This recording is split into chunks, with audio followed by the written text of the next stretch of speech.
Wednesday with some questions, right? We were talking about the expansion of the universe, so Hubble's observations, and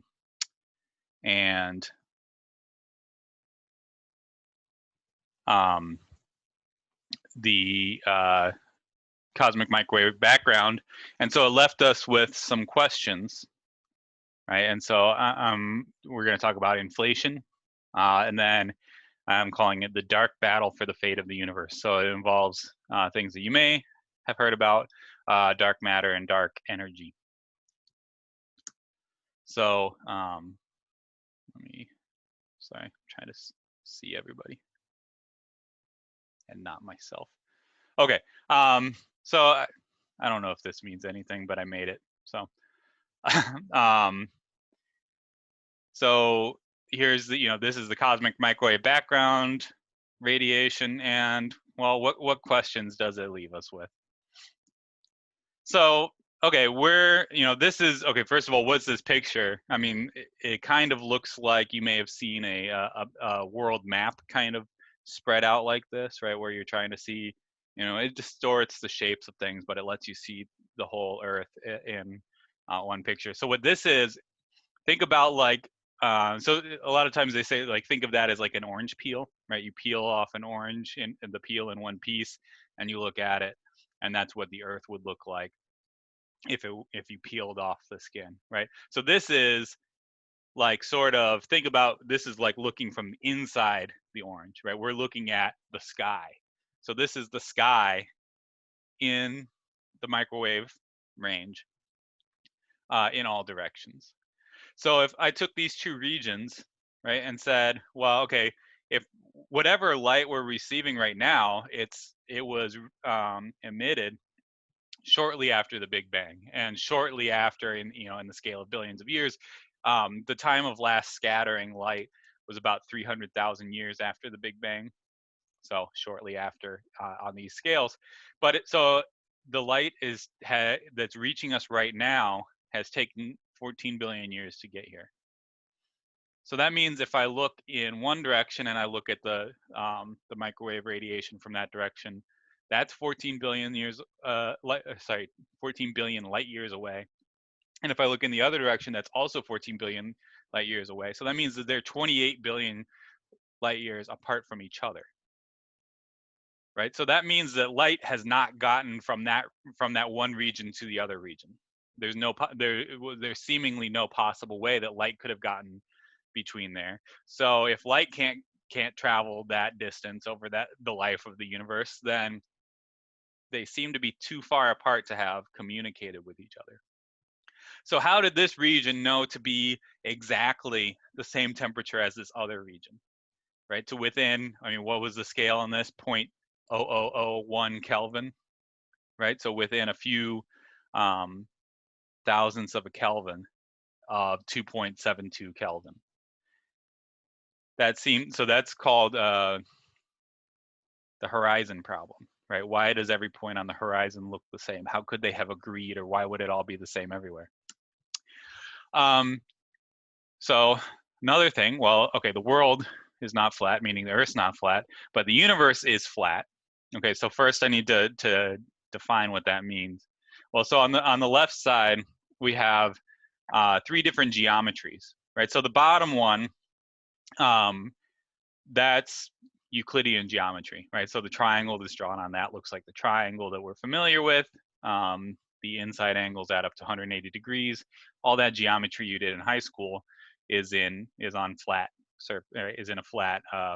universe, right? But there's other possibilities. So as we'll talk about, hopefully we'll have a little time to talk about general relativity.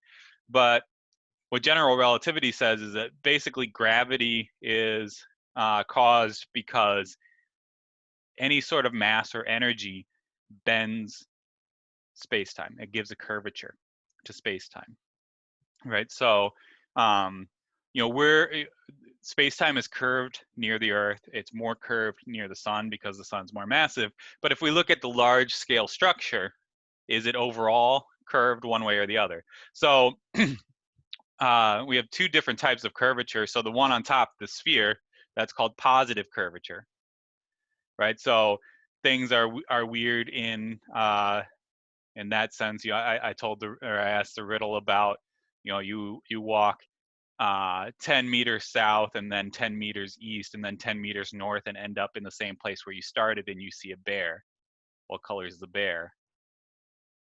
It has to be white, because the only place you could do that on Earth and end up where you started is at the North Pole, right? So in that case, you'd have a triangle whose interior angles add up to more than 180 degrees.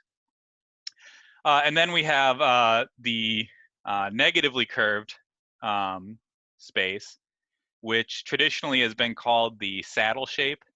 But I mean, maybe some of you are familiar with horse saddles, but probably all of us are familiar with Pringles, right? So I like to call it the Pringle shape, right? So that curvature, right?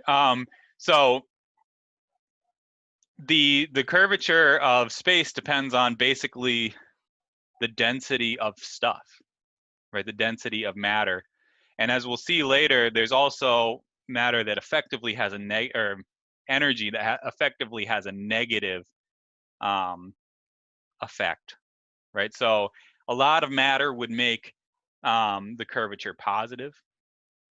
A lot of negative pressure would make the curvature negative, and basically zero, an empty universe would be flat, right? Or if we have a balance between the attractive and repulsive forces. So we can measure basically the density of the universe, and it looks like the universe is very close to flat, right? So so those omegas there, those are called, that's a way of measuring the energy density. And so we're basically at the critical density, very close to it, of the density being equal to 1 in these units. And that has a lot to say, as we'll see, about the fate of the universe. If we have a positive, question. I can't see my mouse cursor when I'm here, so it's hard for me to click on the chat. So whoever, could you just Oh, sorry, that was me. Yeah. What is negative pressure? So like what causes negative pressure?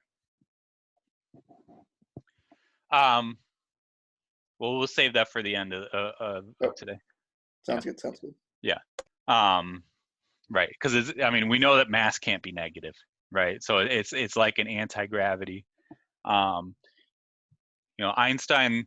So I think I mentioned Einstein made up this term called the cosmological constant, right? Where he was basically saying, well, if there's a bunch, if the universe has matter in it, it seems like that matter should all attract each other, and then it will all make a positive curvature and make the make the universe all collapse in on itself.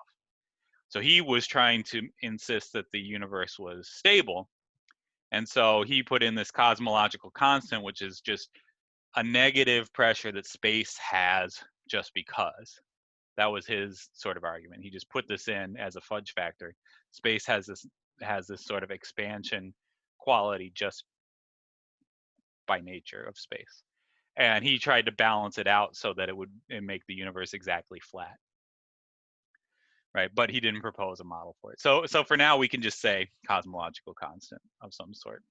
And that term is still used, even though Einstein, after Hubble's discoveries, thought he made a big mistake by including the cosmological constant. Okay, so if we're in a matter or attractive dominant universe with a positive curvature, then eventually the expansion of the universe will slow down, turn around, and collapse back in on itself with a big crunch. If it's negative curvature, it's open, it'll keep expanding forever. And if it's critical, it'll sort of expand to a certain point and then just kind of stay there, right? That's kind of in between expanding forever and crunching back in on itself. Okay, so we'll see the fine-tailed measurements later, right? But we're very close to flat.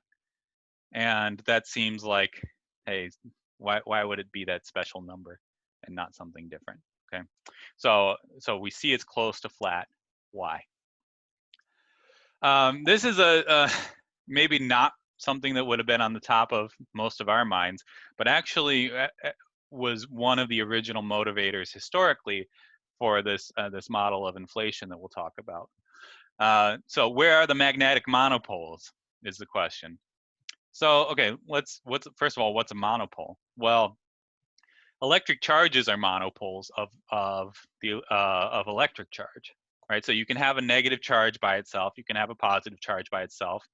If you put them together, you get an electric dipole, right? So like water molecules have an electric dipole moment. And we've seen magnetic dipoles, right? A bar magnet is a dipole. An electron has a magnetic dipole from its spin, right? So, but what happens if you take a bar magnet that has north and south and you break it in half? You don't get a north side and a south side, you get two magnets that both have north and south, right? And if you break that down smaller and smaller, eventually you either get something that's not a magnet or you get like an electron, which is a dipole. So we never find just a north or just a south by itself for magnets. So some physicists have asked why. It may seem like, well, okay, why does this have to have an explanation? Couldn't this be a just because? Maybe. But well, for one thing, if you've done if you take a electromagnetism class, you'll see that the electric and magnetic fields are very similar to each other, with the only exception being that there's no such thing as a magnetic charge, no such thing as a magnetic monopole. So like our sense of symmetry and beauty and stuff is kind of offended by the fact that they look so similar except for this one thing.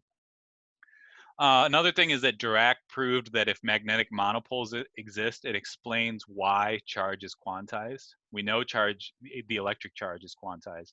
So we know it is, but we don't have an explanation for why, there's this fundamental charge and you can't have fractions of it.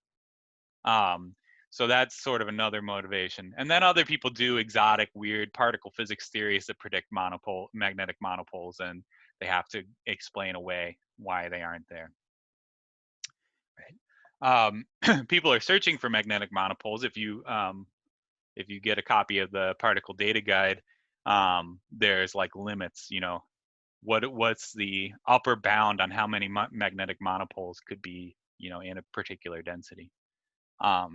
And in fact, there was one measurement that said that looked pretty convincing, and that they saw one magnetic monopole one time in the 70s. So the simplest explanation is just like, oh, that was a mistake. But maybe that was the one, right? There was one, and we're never going to see one again. There's only one. Or 12. I don't know. Okay, and then the last question that I have is, well, I spent a lot of time cropping this picture of the magnetic background the microwave background radiation, and I was like, oh, I could have just made a green ellipse with Keynote, but whatever. So if you kind of, the universe was basically uniform, right? From the magnetic, keep saying magnetic, the microwave background radiation, but it's lumpy on small scales, right? Small, right? Galaxies, galaxy clusters and stuff. You have to get to a really big scale before it seems uniform. So where did that lumpiness come from? Well, those are all, good, valid questions. They were asked even before we had this really nice, precise measurements of the microwave background radiation. And so the explanation, the best accepted standard explanation for all of these things is inflation. So this is a picture of the observable universe, over 14 billion years, or 13.7 billion years, as our best measurements for the age of the universe are now. And so you can see, we see this expansion, but it's dwarfed by an expansion from the point at the very beginning, right? And that's labeled inflation there. So the inflation model says that, okay, yes, the Big Bang started at a singularity, right? All of space, and therefore all of matter and energy, was at a single point, as best as we can say. And then in the first 10 to the negative 32 seconds after the Big Bang, we had exponential inflation that made the universe almost, the visible universe almost as big. I mean, look at the scale. I mean, I don't know that this is perfectly to scale, but most of the expansion of the universe happened in that 10 to the first 10 to the negative 32 seconds. And then the sort of normal expansion continued from there. So why does this solve our problems? Why is this a useful idea? So, well, let's look at the horizon problem, right? Why does the universe look the same everywhere? So if we look at that top, so if we take a look at the picture, right, the top one shows that, well, if we had the expansion of the universe but not this dramatic inflation, then the observable universe would be expanding into these different regions, right? So that's illustrated by, like, you know, maybe we have like the green triangle region, the blue star region, and the red square region, right? And as our universe expands into those, you know, not our universe, but like how far we can see, right? Because it takes light time to travel. Why aren't we seeing weird stuff here, you know, in one direction that's weirder than the stuff that's in the other direction? If there was no inflation, all these different parts, they could have had their own physics and developed on their own timeline, and we're starting to see them now, right? But the inflationary universe basically says that, yeah, we're starting to see new stuff, but it was all we're only seeing the green triangle region because things blew up so huge, um, right at the beginning, that we're only ever going to see stuff that was within lights, that was all able to communicate in that very early universe, right? So you have a region that was basically in equilibrium with itself, and then that blew up faster than the speed of light, which is okay because it's the expansion of space and not an actual object moving. So that's, you know, it's like um you know, all we were all together, and then we got moved so far apart we can't see each other again for 14 billion years, right? But because we were all together and close and in thermal equilibrium before that, before the expansion, we all have the same physics, we all had the same starting conditions and stuff, and we would have all evolved in the same way from there. So that's why, yeah, sure, there's, oh, look at that new star, and like there's black holes over there, and there's, you know, but overall it's not just mind-blowing different stuff, right? We don't see completely new physics, we don't see regions that are made of antimatter, we don't see entirely different particles, right? It's all, and it's all the same temperature basically, right? So in principle, according to inflation, those other regions could have different physics or could at least be at a different temperature, right? But we're never going to encounter them because they were just pushed so far away. It also explains the flatness problem, right? Because part of the problem with, if you say the curvature is very close to 1 right now, because the universe has been dominated by matter, right? Attractive gravitational forces over the past several billion years, you would say, well, that should make the universe flatter over time. Sorry, should make it less flat, right? Should make its curvature more positive over time. So if you say, well, we're at like 1.002 or whatever it is right now, then it should have been even closer to flat in the past. Why? Like, I mean, if we're just picking a random shape to the universe, flat's only, you know, there's only one option that's exactly flat. Most of the options are positively curved, you know, very positively curved or very negatively curved. Well, if we take this picture of the whole universe beyond our observable universe, maybe has some curvature, but if you just blow up a very small region of it, right, a very small region, and picture D there, of a sphere, looks basically flat, right? So you took something that could have had positive curvature or could have had negative curvature in the past, or before inflation, and you just zoomed in on a very small patch of it. So of course it's going to be locally flat, right? It's like, you know, it's kind of like the flat Earth idea, right? Well, we're on a big sphere, so locally it looks flat, Okay, so that explains that explains the flatness problem. Where are the monopoles? Well, you can say, well, the monopoles, they must be fairly high mass, if we haven't seen any, and we haven't created any in the LHC, so they must be very high mass. So we just say, well, then they could have only been produced in the very earliest stages of the universe, pre-inflation.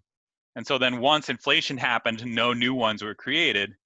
And so because inflation stretched everything out so big, you wouldn't expect to see any, right? So we're almost literally sweeping things under the rug. And, you know, if people ask any more questions, we just knock over the water pitcher and run out. I know I've referenced that a few times, but at least we finally get to see it. Last one, last question, which I think is particularly cool. How did a uniform universe become lumpy? So the idea is, well, so that's just sort of supposed to be an artist's rendition of quantum fluctuations, right? So pre-inflation, we had, you know, well, at any time, right, because of the Heisenberg uncertainty principle, there's going to be fluctuations, right? So even if something is very uniform in density, you're going to have small regions that are slightly higher in density, energy density, and some regions that are slightly lower in higher energy density by the uncertainty principle. And if you take that little lumpy quantum thing and you blow it up exponentially, now those random quantum fluctuations are as big as not only galaxies, not only galaxy clusters, but galaxy superclusters, right? So again, it's a very slight deviation. The universe is overall still very uniform, but if you start with a slightly denser area, then because of gravity, that's going to attract matter from the less dense areas, and you know it's sort of a it builds over time. So the idea is that those initial quantum fluctuations build up to become the large-scale structures that we see today. So, you know, this is this inflationary universe, and combined with the other, you know, stuff about what how the universe has evolved in the time since then. It is it's the standard model of cosmology. Right? It's pretty widely accepted, explains a lot of things.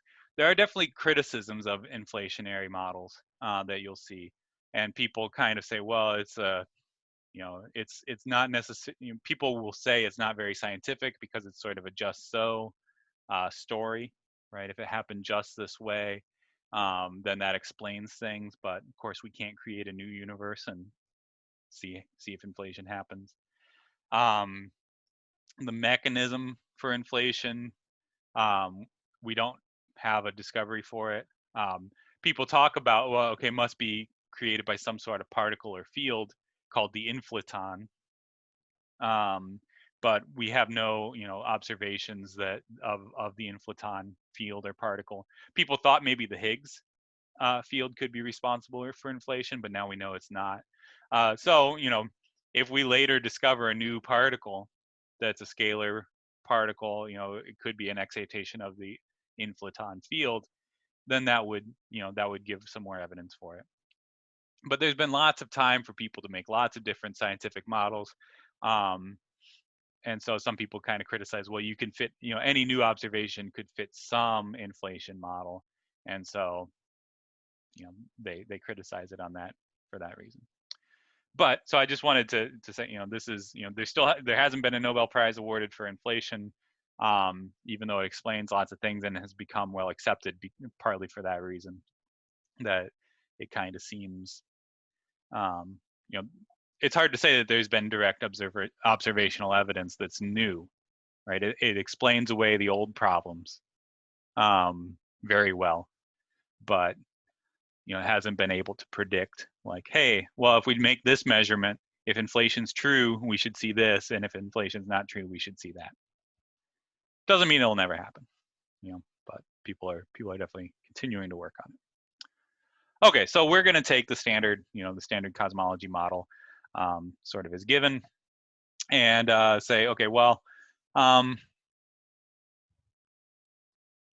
actually turns out there has to be a secret ingredient, something else added on top of these quantum fluctuations to make them form the large-scale structures that we see in the universe that looks like today. So we can't just explain it with, here's how much, we'll say baryonic matter, right? Ordinary atomic matter made out of protons, neutrons, electrons, neutrinos, and their friends, right? But mostly them. We can't just like say, okay, here's how much of those, here's how many photons, evolve the universe forward in a simulation and get what we get today. There's something missing. There needs to be something else. And the first hint for this, so this is dark matter, is going to be the special ingredient that we need. So what's dark matter? Well, so our evidence here, so the first evidence for dark matter is if we look at spiral galaxies. How do they move as they rotate? So here's a picture of a spiral galaxy taken from the Hubble Space Telescope. Right. So we live in a galaxy that looks like this, but of course, we've never been out. We never sent a probe outside the galaxy to take a selfie from that far away. So this is a similar looking one that we can look at. So most of the well, how do you tell how much mass is in a galaxy? The original method is you just like look at how bright it is, and say, okay, well, if there's this kind of stars and whatever, you look at how shiny it is, and you can say that's where the mass is. So most of the mass is in the center of a spiral galaxy, not in the arms, and it's the central galactic bulge. So if most of the mass is in the center, then for the stars that are outside of the center, they orbit the galaxy basically by an inverse square law, right? So that's just Newton's universal law of gravitation, 1 over distance squared. There's big G, the Newton gravitational constant. Little m would be the mass of that particular star, and then big M is the mass that's within that central part of the galaxy. So if that's true, we can say, well, they orbit, just following the same rules that anything following an inverse square law follows, which is Kepler's third law. So here, capital T is the period of rotation, or period of the orbit. So you can kind of ignore the constants in the parentheses. Basically, the period squared is proportional to the radius cubed. Well, these galactic orbits take a long time, right? So we can't actually measure the period of the orbit, but we can measure the velocity of all the stars by measuring red shifts and blue shifts, Doppler effect. And so if we measure the velocity, well, you just say, how do you calculate the velocity? You take 2 pi r, right, the circumference, divided by the time, and that should be equal to the velocity. So in short, the velocity is proportional to 1 over the square root of the radius, right? So this is true for like the planets in our solar system, right? The farther out you go, the faster the planets are moving in terms of velocity, even though it takes them longer because they have farther to go around the sun once. Okay, so that's what you would expect if most of the mass is in the center. So what do we actually see? Not that. Right, so here's some data from the Milky Way. So for the Milky Way, these are all stars that are outside of the galactic bulge, the central part, because it's hard to image the galactic center from Earth because it's bright. There's lots of stuff in the way.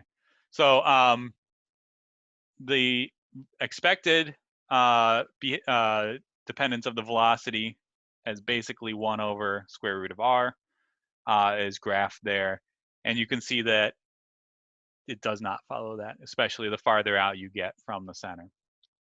And if we look at a different spiral galaxy, you can see that, well, okay, it's not 1 over 1 over square root r the whole way, because this actually includes stars that are within that central bulge. So there there's going to be a difference because basically the stars that are outside of your orbit don't have any effect.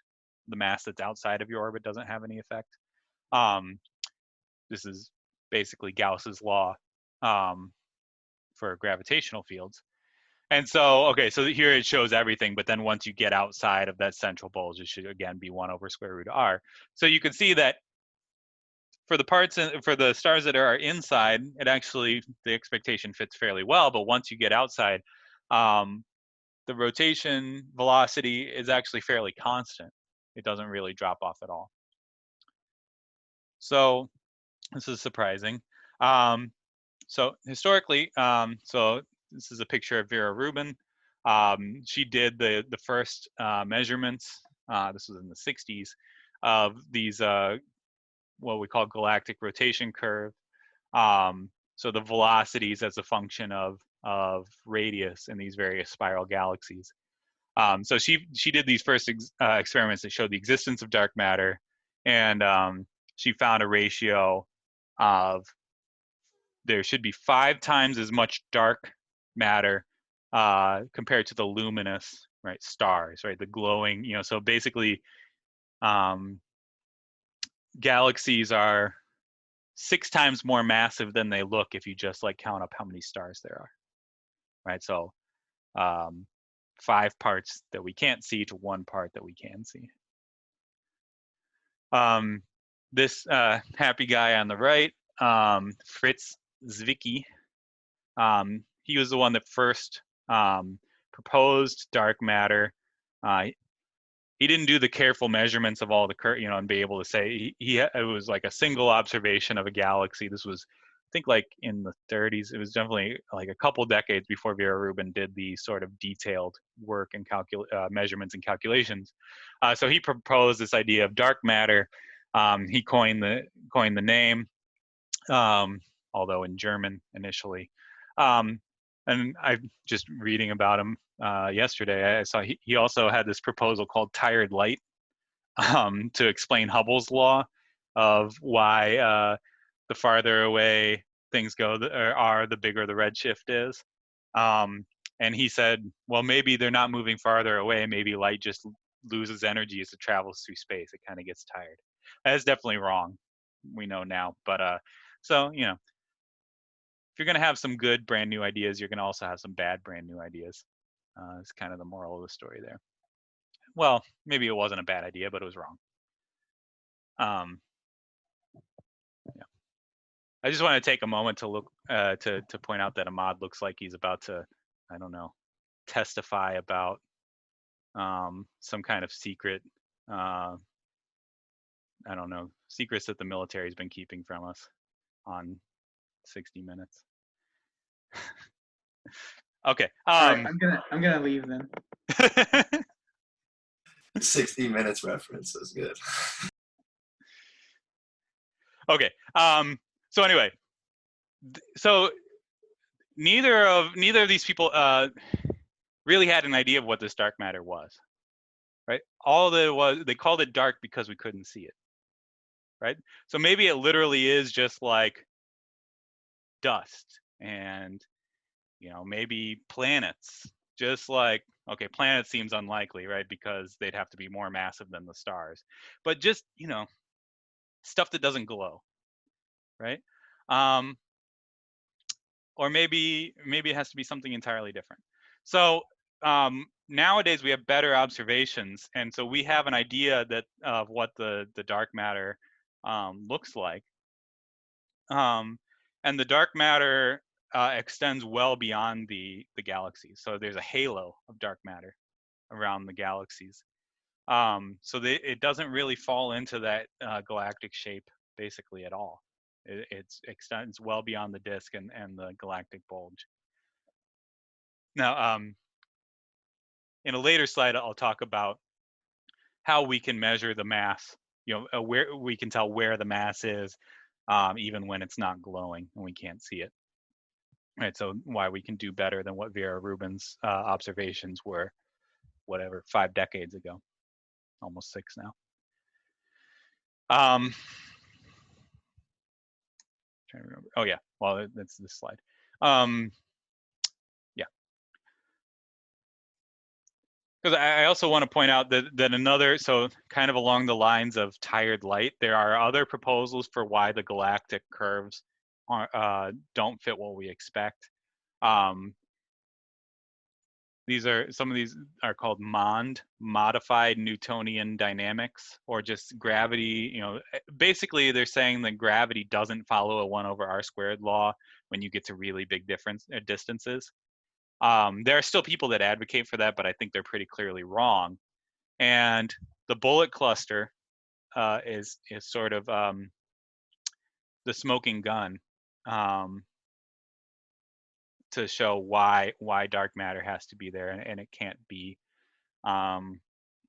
you know, some sort of weird modification to Newton's gravitational law or Einstein's gravitational law. So if we look on so this is a cluster of galaxies that we can image multiple ways. So on the left side is optically, right? So there's like a Hubble Space Telescope image. And how do we find where the mass is?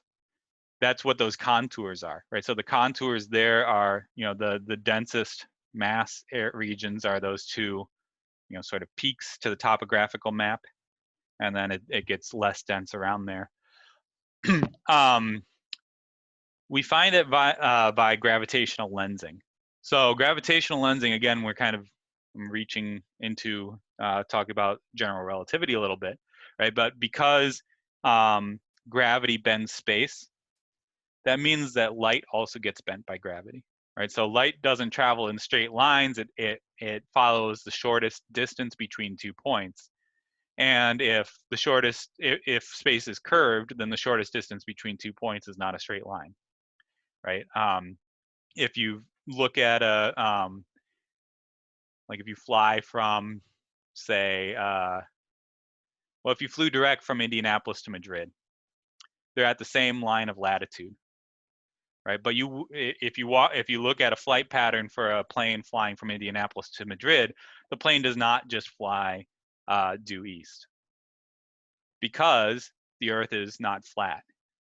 The planes fly north toward Greenland, and then back south to Madrid, and that's a path called a Great Circle, and that's the shortest distance between 2 points on the Earth, right? So yeah, so I mean that's sort of maybe not an everyday example, but you know, a more down to earth, literally no pun intended, example of, you know, the distance between 2 points is not a straight line. You also see this like some of the counties in Indiana, or townships in Indiana, you can see this, but you really see it if you like look at a map of the counties of Iowa. There's this, you know, it's basically a grid, but then at all these points, you know, you see all the counties the county borders sort of jog and go, you know, go east or west for a few miles and then go back north. And that's sort of the same reason. Those are called correction lines. Or maybe you've driven on a county road that just like at some point does a quick 90-degree turn twice and then continues north or south. So that's, again, similar reason, right? They tried to draw a flat grid of roads or a flat grid of counties on a curved Earth. Okay, so going back to space, right? And this is something that can be observed during a total solar eclipse, and was one of the this was when Einstein really got famous, was when they looked at a solar eclipse and saw, you could see stars that were supposed to be behind the sun. They were deflected by the gravity of the sun, and you could see them because the eclipse blocks the light of the sun. So, okay, looking at the bullet cluster, you can see actually multiple images of the same galaxies that are behind the bullet cluster. And so what happened here was there's actually two galaxies that collided and passed through each other, right? So they sort of went from right to left and have passed through each other long time ago. But what we see is that the mass, right? So if you look at the right-hand picture, we can see where the mass is densest, and we can see where the hot stuff is densest by looking at X-rays. And they don't line up, right? So the stars are where the hot stuff is. That's where the X-rays are. but the mass didn't line up, and that's because basically the dark matter is very weakly interacting. It passed through and kind of continued on, but all the stars like bounced off of each other and slowed down, right? So you can see in this picture the dark matter becoming separated from the luminous matter. All right, so that's why we consider this kind of the smoking gun. Okay, now we still haven't answered the question of what is dark matter made out of? Or we haven't even addressed it. What is it made out of? Is it just dust? If it was dust, it should, or planets or rocks, they should run into each other just as well as the stars do, but we don't see that happening. Okay, before we get to that question, I kind of forgot the order that I made on slides. I have a few videos to show you of simulations of how how galaxies formed, how galaxy clusters form, and then how larger scale structures form. And this uses dark matter in the simulation. So we're going to see here just the luminous matter. So this is a still picture, but just kind of rotating around. So using the simulation involving dark matter, I mean, that looks like a spiral galaxy, right? We get an appearance that's similar to what it should be. Unfortunately, I know I've seen simulations where they leave the dark matter out. I think you just get a blob if you don't include the dark matter, if you only include the baryonic matter. All right, so here's basically randomly distributed stuff, right? Fairly uniform universe, but it's slightly lumpy, right? So they just so this number Z is called the redshift, and it's based on the redshift, but it's kind of like a time, age of the universe, right? Where 0 is the present and positive numbers are the past. Cosmologists use this. Okay, so let's watch this simulation.